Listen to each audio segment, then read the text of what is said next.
ನಮಸ್ಕಾರ ಮೈಸೂರು, ನಾನು ನಿಮ್ಮ ಹುಡುಗಿ ಮೀರಾ.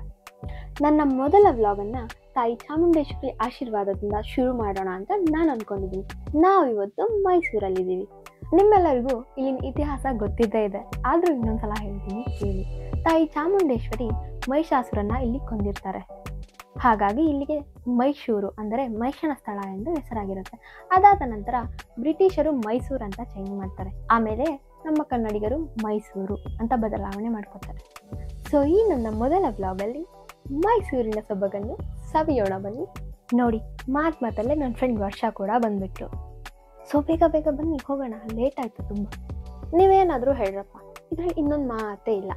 ನಮ್ಮ ಮೈಸೂರಂತೂ ಸಿಕ್ಕಾಪಟ್ಟೆ ಕ್ಲೀನೆಸ್ಟ್ ಸಿಟಿ. ಹಾಗೇನೆ ನೇಚರ್ ಸಹ ತುಂಬ ಚೆನ್ನಾಗಿದೆ. ಬೆಳಿಗ್ಗೆ ಬೇಗ ಎದ್ದು ತಲೆ ಸ್ನಾನ ಮಾಡಿ ಟ್ರೆಡಿಷ್ನಲ್ ವೇರ್ ಹಾಕ್ಕೊಂಡು ದೇವಸ್ಥಾನಕ್ಕೆ ಹೋಗೋದೇ ತುಂಬ ಚೆಂದ ಅಲ್ವಾ? ಫೈನಲಿ ದೇವಸ್ಥಾನಕ್ಕೆ ಬಂದಾಯಿತು.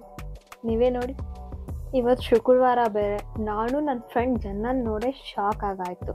ಸೊ ನಾವು ಇವತ್ತು ದರ್ಶನ ಮಾಡಲ್ಲ ಅಂತ ಸ್ಪೆಷಲ್ ಎಂಟ್ರಿಗೆ ಟಿಕೆಟ್ ತಗೊಂಡು ಒಳಗೆ ಹೋದ್ವಿ.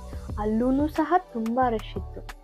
ಯಾರು ಏನಾದರೂ ಹೇಳಿ, ದೇವಸ್ಥಾನಕ್ಕೆ ಬಂದರೆ ಒಂದು ಪ್ಲೆಸೆಂಟ್ ಫೀಲ್ ಅನ್ನೋದು ಸಿಗುತ್ತೆ. ಅದು ಯಾರಿಗಾದ್ರೂ ಸಹ ಹೌದು.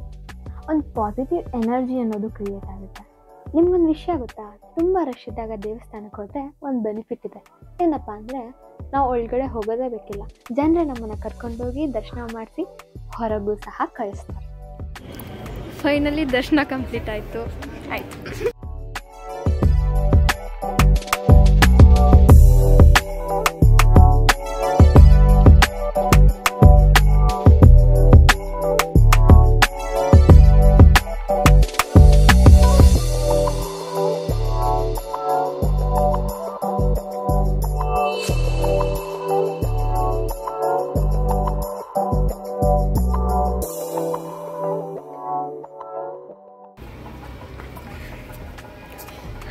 ಓಕೆ, ಫಸ್ಟ್ ವ್ಲಾಗು ಯಾರು ಬೈಕೋಬೇಡಿ.